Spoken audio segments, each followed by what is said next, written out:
Hanggang sa dumating ang araw ng kaarawan ni Tatang. Naganda ng konting salo-salo si Nanang. Maaga pa lang ay nagkatay na sila ni Tatang ng mga manok para lutuin. Inimbita ni Tatang ang lahat ng mga kasama niya sa tubuhan at ilang kaibigan sa baryo. Dumalo din ang aming mga among sina Ginoo at Ginang Ocampo at ang aming kakilala na si Inang Teray na manggagamot sa baryo naming tinitirahan. Gabi na noon, may naiwan pang mga bisita si Tatang. Nagiinuman pa sila at nagkikwentuhan. Minsan lang kasi magtipon-tipon ng mga taga doon. Tuwing may okasyon lang o handaan. Maagang nagpaalam sina Ginoo at Ginang Ocampo.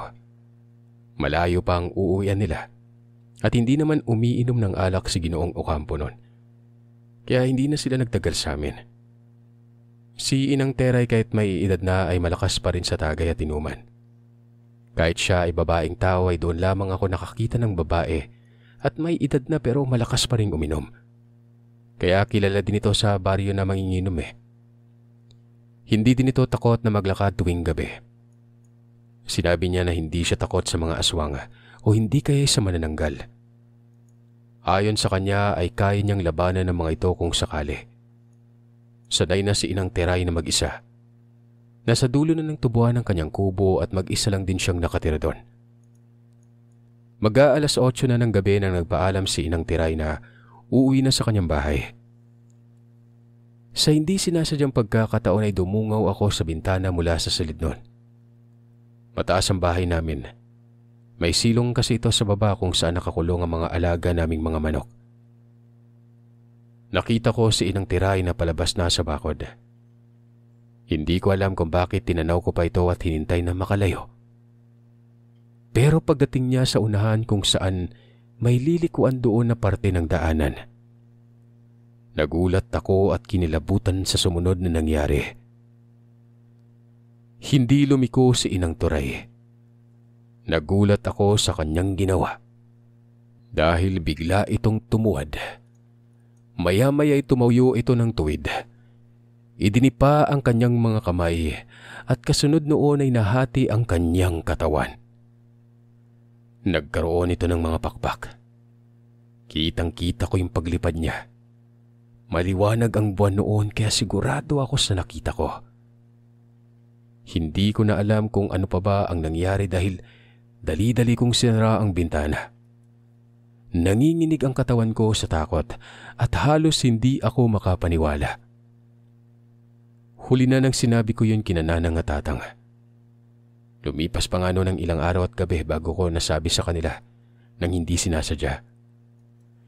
Nag-aalinlangan kasi ako na baka magalit si Tatang at hindi maniwala pag sinabi ko sa kanyang totoong pagkatao ni Inang Teray. Dahil ang pagkakakilala namin dito, isa itong manggagamot. Isang gabi, kung hindi ako nagkakamali ay nasa bandang alas 8. Narinig namin na may kumakaluskos na naman sa aming bubungan. Dali-dali kong sinabi kina Tatang at Nanang na naririyan na naman si Inang Teray. Nagulat sila sa sinabi ko at bakit binanggit ko daw ang pangalan ng Inang Teray noon na nasa bubungan. Doon ko sinabi lahat sa kanila ang aking nasaksihan matapos ang gabing yon. Bumangon si Tatang, kinuha ang kanyang itak at lumabas ito ng aming bahay. Sumisigaw ito ng, "Halika! Magtutuos tayo! Kilala ka na namin! Huwag ka na magtago sa kaduwagan na anyo!" Sigaw ni Tatay noon. Doon ay nakita ni Tatay na lumipad palayo ang tinatawag nilang manananggal. Simula noon ay iniiwasan na kami ni Inang Teray. Hindi na rin namin pinagkalat pa ni Tatang sa baryo ang tungkol sa pagkatao nito. Ayaw niya na sabihan siya ng mga tao na gumagawa-gawa lamang ng kwento laban sa manggagamot nun. Dahil doon ay umiwas na rin kaming magkakapatid sa matanda. Hindi na rin ako hinayaan pa ni Tatang na mangahoy o umigib na walang kasama. Ayon sa kanya, mabuti nang masigurado niya ang aking kaligtasan at kaligtasan naming lahat na magkakapatid.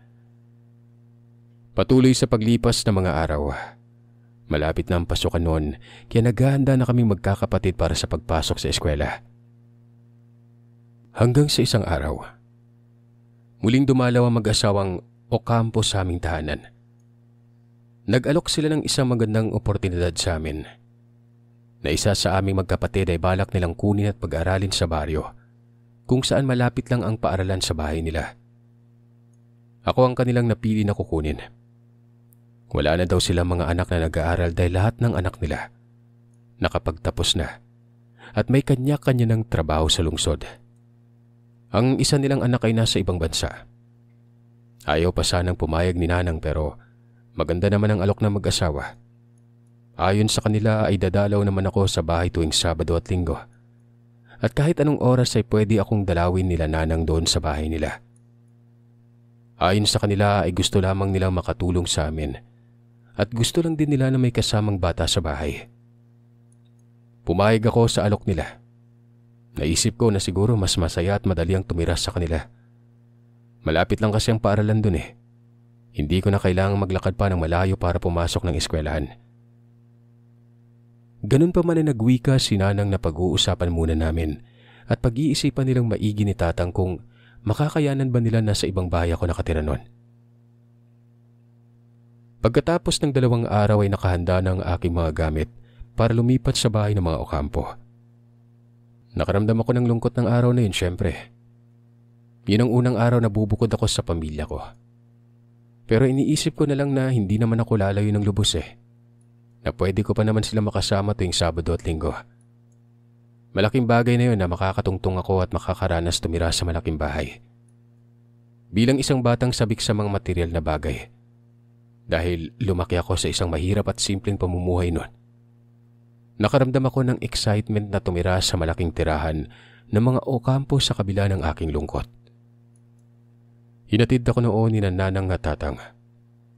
Bakas din sa kanilang mga mukha ang kalungkutan habang sakay kami ng tricycle papunta sa baryo. Medyo malayo din dahil nasa poder at pinakasentro ng baryo nakatira ang aming mga amo. Pagdating namin doon, namanga ako sa malaking bahay nila. Mataas ang kanilang pader at madilim ang bakuran. Napapalibutan kasi ng malalaki at mayayabong na mga puno ang paligid ng bahay nila. Tahimik din sa loob nito. At sa bakuran pa lang ay mararamdaman na ang tila kakaibang lungkot dulot ng sobrang katahimikan. Agad kaming pinapasok ni Manang Marsing, ang katulong sa bahay ng mga Ocampo. May katandaan na rin ito at matagal nang naninilbihan sa pamilya. Ipinaghanda niya kami ng merienda habang naghihintay kami sa paggising na mag-asawa. Ayon kay Manang Marsing, natanghali nang nagigising ang kanyang mga amo. Tama lang ang dating namin noon dahil mag-aalas 10 na yun ng umaga. Maya-maya lang, nagising na rin ang mag-asawa. Natuwa sila na makita ko sa kanilang pamamahay. Nahalata ko na giliw ang mag-asawa sa akin. Siguro sabik lang talaga sila sa mga batang katulad ko. Gawa ng puro na malalaki mga anak nila at wala na yung mga ito sa kanilang tahanan. Pagkatapos makapagmeryenda at makausap ni Tatang at Nanang ang mag-asawang Ocampo, ay nagpaalam na sila na babalik na sa amin. Maluwa-luwa pa si Nanang habang nagpapaalam. Pinaalalahanan niya ako na mag-ingat lagi at magpakabait. Ipinangako naman na mag-asawa na sila na ang bahala sa akin noon. Pagkaalis nila Nanang at Tatang, agad akong sinamahan ni Manang Marsing sa silid ko. Namangha ako dahil malaki ito at maraming gamit. Meron ding malambot na kutsyon at ito ang unang pagkakataon na makakahiga ako sa malambot na higaan. Hindi napawid ang bubong kaya't alam kong hindi na ako matatakot sa gabi dahil napakapulido ng kwarto at walang butas ang mga dingding kagaya ng bahay namin doon sa tubuhan. Nanibago ako sa unang araw na naroroon ako sa bahay ng mga Ocampo. Pero mabait naman sila sa akin at may telebisyon naman sa sala na pwede ako makapanood ng kung anong gusto ko noon. Doon pa lang ako nakakita at makakapanood ng telebisyon. Hindi naman kasi uso sa amin na mahirap yun. Ultimong linya ng kuryente, wala kami. Sinabihan nila ako na tulungan ko lang sa pagdidilig ng mga halaman si Inang Marsing tuwing umaga at hapon. Ayon pa sa kanila na panatilihin ko malinis ang aking silid Sa mga unang araw at gabing naroroon ako, nakakaramdam din ako ng lungkot at pananabik sa aking pamilya, lalo na sa mga kapatid ko. Pero pinayuhan ako ni Ginang Ocampo na ganun talaga. Normal lang na nanibago ako pero masasanay din ako kapag tumagal-tagal na ako sa kanila. Hanggang sa dumating na ang unang araw ng pasukan, nagkita-kita kami ng aking mga kapatid sa eskwelahan. Unti-unti na akong nasanay sa bahay ng mga Ocampo. Nagkaroon na rin ako ng mga bagong kakilala at mga kaklase nun. Linggo-linggo din akong dumadalaw kina Nanang at Tatang sa bahay namin sa tubuhan. At kapag hindi ako nakakauwi ay sila ang dumadalaw sa akin sa bahay ng mga Ocampo. Magdadalawang buwan na akong nakatira noon sa mga Ocampo. Isang araw, hindi sinasadyang lumabas ako sa labas ng gate dahil sa tumalbog sa labas ng paderang bola na nilalaro ko noon. Bawal kasi akong lumabas tuwing walang pasok. Bawal din ako makipaglaro at makipag-usap sa mga kapitbahay. Bilin sa akin na Ginoo at Ginang Ocampo yon. Maigpit sila pero okay lang sa akin yon. Pinapaunawa naman nila sa akin na para din yun sa kabutihan ko. Bago lang kasi ako sa kanila kung kaya't mabuti nang masiguro nila ang kaligtasan ko. Mahirap na gawa ng hindi ko pa naman kilala yung mga taga doon. Pero sa kabila ng mahigpit na patakaran, malaya akong nakapaglaro sa malawak nilang bakuran. Tuwing araw ng eskwela ay hatid sundo ako ni Ginoong Ocampo sa paaralan, kahit na malapit lamang ito sa bahay nila. Bali yun na nga, dahil tumalbog ang bola sa labas ng pader, napilitan akong lumabas nang hindi nakapagpaalam sa kanila. Naisip ko na saglit lang naman yun, napapasok din naman ako kaagad pagkatapos ko makuha ang bola. Papasok na sana ako ng gate nang biglang may lumapit sa aking ale. Mabilis itong dumikit. Tinanong niya ako kung kamag-anak ko ba mag-asawang Ocampo. Sinabi ko naman sa kanila na hindi, gawa ng nagmagandang loob lang ang mga itong pag-aralin ako. Magpapaalam na sana ako doon sa ale para pumasok na sa loob pero mabilis niya akong hinawakan sa braso at sinabi niya sa akin na umalis na daw ako sa mga Ocampo hanggat maaga pa. Nagtataka ako sa sinabi niyang yon. Magtatanong pa sana ako kung bakit pero narinig ko na tinatawag na ako ni Manang Marsing na pumasok na. Dali-dali kong iniwan ng ale at tuloy-tuloy na ako sa pagpasok sa gate. At dahil nga bawal akong lumabas kaya pinagsabihan ako ni Manang Marsing na huwag ko na yung uulitin. Ayon sa kanya ay magagalit si Ginoo at Ginang Ocampo pag nalaman nilang hindi ko sila sinusunod. Tumango ako sa sinabi ni Manang Marsing at tumingi ng tawad. Pagkatapos ay tumuloy na ako sa loob ng bahay. Hindi ko na sinabi kay Manang Marsing ang tungkol sa sinabi sa akin ng ale. Nang gabing yun, mag-isa ulit ako sa silid ko. Napaisip ako sa mga sinabi sa akin ng ale sa labas ng gate. Mukha namang mabait ito at nakita ko sa kanyang mga mata na parang may malasakit talaga ito sa akin. Ang hindi ko lang maintindihan ay kung bakit sinabi niyang kailangan kong umalis sa bahay ng mga Ocampo. Gayong maayos naman yung pakikitungo ng mga ito. Nakakakain ako ng maayos, nakakatulog, nakakapag-aral na mabuti. Hindi nila ako tinuring na iba. Tinuturing nila ako na parang isang tunay na kapamilya. Magdadalawang buwan pa lamang ako noon sa kanila. Pero kitang-kita na ang malaking pagbabago sa akin. Marami ang nakapansin na naging malusog na ang patpatin kong katawan. Naging mahusay din ako sa klase. Ganun talaga siguro dahil napadali na sa akin ang lahat nun. Kompleto ang mga gamit ko sa eskwela. Hindi tulad nun nang kasama ko pa yung aking mga kapatid na halos hindi ako makabili ng papel. Laging kulang ang pera ni Tatang at Nanang. Mas inuuna na lamang nila palagi ang aming pagkain bago ang ibang pangangailangan. Kaya hindi ko na iniisip pa ang sinabi ng ale sa labas ng gate. Isa pa sa dahilan ay hindi ko naman ito kilala. Marahil ay may iba siyang ibig sabihin. Hindi naman kami nakapag-usap ng maayos dahil sa tinawag na nga ako ni Manang Marsing noon. Kaya't dali-dali na akong pumasok. Lumipas pa ang ilang araw. Sa bahay ng mga Ocampo ay patuloy na naging maayos ang aking sitwasyon. At kahit minsan ay hindi ako nagawang pagalitan na mag-asawa. Hindi na nagsasawa sa paghatid sundo sa akin si Ginoong Ocampo sa eskwela. Kahit na minsan ay sinabi ko sa kanya na kaya ko namang umuwi at pumasok na mag-isa noon. Nginingitian lamang niya ako habang nagwiwika ng, "Hayaan mo nang ihatid kita at sunduin sa eskwela. Mabuti na rin at kahit papano ay makapag-ehersisyo ako." Sabi niya. Wala na akong nagawa pa kundi ang hayaan na lamang ito. Gabi na nun. Pagkatapos ng hapunan ay agad na akong pumasok ng silid. May mga takdang aralin kasi ako na kailangang gawin at lagi ding bilin sa akin na mag-asawa na matulog ako ng maaga. Pagkatapos ng aking mga takdang aralin ay agad din akong nakatulog. Pero nagising ako sa ingay na aking narinig nun. Malapit lang ang ingay sa silid ko na para bang nasa kabilang silid lang nagmumula ito. Yung silid na laging nakasira at bawal kong buksan. Pinakinggan kong mabuti ang ingay na yon. Nakarinig ako ng hikbi ng isang batang umiiyak. Hindi naman ganon kalakas pero sapat na ang ingay para marinig ko ito.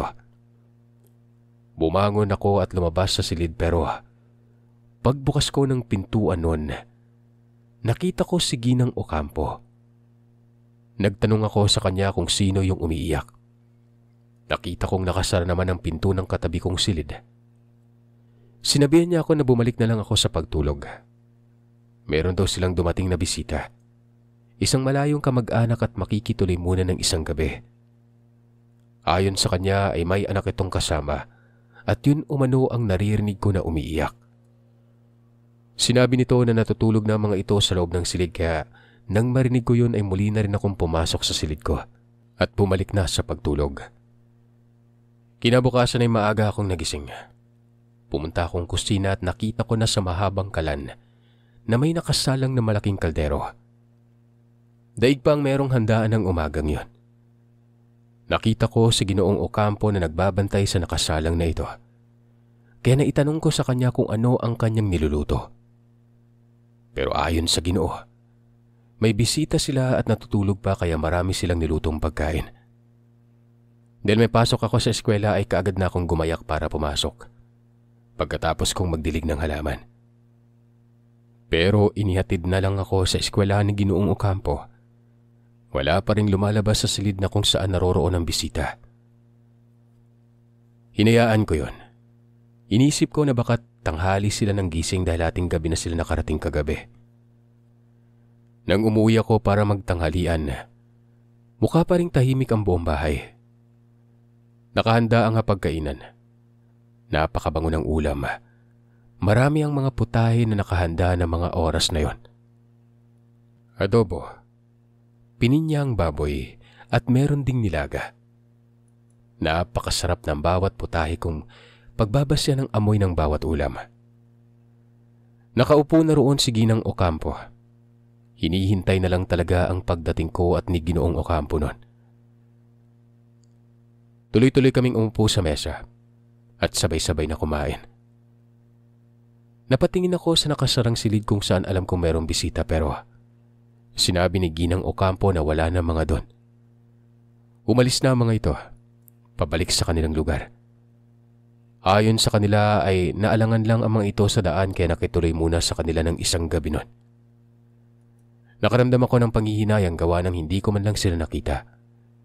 Pero wala na akong nagawa pa dahil nakaalis na sila noon.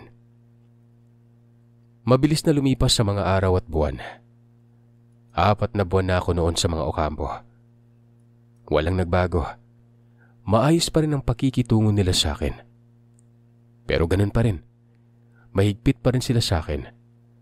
Bawal akong lumabas na mag-isa at makipagkwentuhan o makipaglaro sa mga bata sa labas ng kanilang gate. Pero ayos lang. Sanay naman na ako sa ganun eh. Binabawi ko na lamang ang lahat sa tuwing makakauwi ako sa bahay namin sa pamamagitan ng pakikipaglaro ko sa aking mga kapatid. Sinusulit namin ang aming oras bago ako bumalik sa bahay ng mga Ocampo. Linggo ng gabi, maaga akong nakatulog. Medyo pagod ako kasi Buong maghapon nakasama ko ang aking mga kapatid. Hapon na rin akong nakauwi sa bahay noon ng mga Ocampo. Makakatulog na sana ako nang bigla akong nagising dahil naramdaman kong may pumasok sa silid ko. Hindi ko alam kung bakit naisipan ko na huwag imulat ang aking mga mata. Sa madaling salitay, nagkunwari akong natutulog kahit na nagising na ako ng mga oras na yon. Naramdaman ko pa na hinaplos ako sa mukha ng kamay ni Ginang Ocampo. Ramdam ko na siniguro niya kung talagang natutulog na ako noon. Narinig ko pa ang sinabi niya kay Ginoong Ocampo na natutulog na nga ako. At ang sagot ni Ginoong Ocampo, "Halika na, ihanda na natin yung mga kailanganin. Ituloy na natin yung plano." Naguluhan ako sa pinag-usapan nilang yon. Hindi na ako nakatulog agad. Bata lang ako pero sapat na ang aking pangunawa para mag-isip ako ng hindi maganda sa mga narinig ko. Bigla akong kinabahan ng mga oras na yon. Bigla kong naalala ang sinabi noong Ali sa labas ng gate. Dali-dali akong bumangon at dahan-dahang lumabas sa silid ko. Madilim na noon ang sala pero napansin ko na maliwanag pa sa kusina at may naririnig akong nag-uusap. Ang mag-asawa. Maingat akong lumapit na hindi nila mapansin sa kanilang kinaroroonan. At mula sa kinaroroonan ko ay dinig na dinig ko ang usapan nila bago pa ako nakalapit ng husto. Parang hindi ako makapaniwala sa mga narinig ko. Bigla akong nakaramdam ng matinding takot at gusto kong umiyak at panghinaan ng loob nang narinig ko ang sinabi ni Ginoong Ocampo na, "Malapit nang kumulo ang tubig. Mamaya lang balikan na natin si Melo para umpisa na natin siyang katayin. Natatakam na talaga ako sa batang yun," sabi niya. Kasunod nito ay sabay silang tumawa na mag-asawa. Natatakot ako pero kailangan kong lakasan ang loob ko noon. Kailangan kong makatakas ng mga sandaling ito. Doon ko naalalang sinabi ni Tatang na kailangan kong maging matapang para maipagtanggol ang sarili. Dahil doon ay wala akong inaksayang sandali. Maingat akong lumabas ng bahay. Tamang-tama dahil hindi pa nakasara ang pinto sa sala nang dumaan ako. Kaya matagumpay akong nakalabas ng bahay. Agad kong tinakbo ang gate na kahit madilim ang bakuran, ay kabisado ko naman na halos lahat ng sulok nito.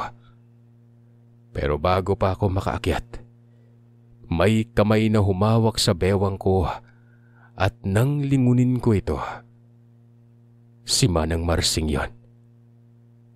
Ang buong akala ko ay huhulihin niya ako pabalik sa loob ng bahay. Pero wala nang maraming sinabi at agad niya akong tinulungan na makalabas ng gate noon na hindi mahalata ng kanyang mga amo. Sinabi niyang wala na kaming oras kaya kailangan ko ng bilisan. Inakyat ko ang saradong gate sa tulong niya. At sinabi niya sa akin na humingi na lang ako ng tulong sa mga kalapit na bahay para matulungan ako noon. Yun ang ginawa ko. Pagkatapos kong makalabas ng gate ay lumapit ako at kumatok sa isa sa mga kapitbahay. Gabi na at malayo pa ang bahay namin sa tubuan. Alam ko din na hahanapin din ako agad ng mag-asawa kapag malaman nila na tumakas ako. Pinagbuksan ako ng kinatukan kong bahay. Kaya't ganun na lang ang pasasalamat ko dahil maswerte pa rin ako noon. Malalim na ang gabi noon. Nagulat pa ako na ang may-ari ng bahay ay yung Ali na kumausap sa akin sa labas ng gate nang kumuha ako ng bola sa labas. Nagulat siya nang nakita ko pero agad niya rin akong pinapasok. Dali-dali niyang isinara ang pinto ng kanyang bahay. Sa loob nito ay natutulog na rin ang dalawa niyang mga anak. Sila namang mag-asawa ay nagising dahil sa malakas na pagkatuko sa pintuan. Ikinuwento ko sa kanila ang nangyari. At sa hindi ko inaasahan ay matagal na pala nilang alam ang ginagawa ng mag-asawang Ocampo. Ayon sa kanila ay matagal nang may haka-haka sa kanilang lugar na aswang ang mag-asawa. Yun nga lang ay hindi naman nila napatunayan. Maliban na lang sa may ilang mga bata ang nawawala sa baryo nila mula pa noon. Pero may ilang nakapagsabi na talagang aswang ang mag-asawa noon pa. Kaya't ito din ang dahilan na kahit ang mga anak nila ay pinili ng bumukod sa kanila at lumayo. Sinabi nila na magpasalamat na lamang ako dahil nakatakas pa ako mula sa mga kamay na mag-asawang yon. Doon na nila ako pinatulog. Nagpakilala sila sa pangalang Aling Mana at Mang Ricardo. Kinabukasan ay maaga akong hinatid ni Mang Ricardo sa bahay sa tubuhan. Sinigurado muna niyang nakasara pa ang gate ng mga Ocampo bago ako ihinatid sa amin. Nang sa ganoon ay hindi kami makita na mag-asawa. Pagdating sa bahay ay nagulat si Tatang at Nanang. Pero dali-dali kong ikinuwento ang mga nangyari sa tulong ni Mang Ricardo. Halos hindi makapaniwala sina Nanang at Tatang sa totoong pagkatao ng kanilang mga amo. Pero ako mismo ang nakasaksi at nakarinig ng lahat. Lalo na at ako na rin mismo ang muntik nilang biktima noon. Wala na silang nagawa kundi maniwala sa amin ni Mang Ricardo. Abot-abot ang kanilang pasasalamat dahil nakaligtas ako noon. Hindi rin nagtagal si Mang Ricardo sa aming tahanan. Umuwi din ito pagkatapos niya akong maihatid at makapag-usap saglit kina Nanang at Tatang. Dali-daling nagdesisyon si Tatang na lisanin na lamang namin ang bahay ng mga Ocampo. Hindi ito madali para sa kanila ni Nanang dahil nag-aaral na kami doon pero yun lang ang naisip nilang makakabuti sa amin. Pagkatapos ng pangyari sa akin sa malaking bahay, nang araw din na ito ay walang sinayang na oras sina Nanang at Tatang. Nag-impake kami at bumiyahe pabalik sa bayan na aming pinanggalingan. Doon, kahit mahirap ang buhay namin ay ayos lang. Ang mahalaga ay walang panganib na naghihintay sa aming lahat. Hindi na namin ipinagkalat pa ang sekreto ng mga Ocampo. Pero halata namang alam na ito ng mga taga doon. Wala lang masyadong nagsasalita sa kanila dahil isa itong mabigat na akusasyon at wala silang patunay.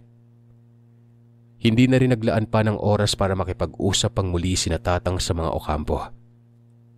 Minabuti na lamang namin na tuluyan ng manahimik at ipagpatuloy namin ang buhay sa kabilang bayan na puno ng pag-asa, katahimikan at payapa.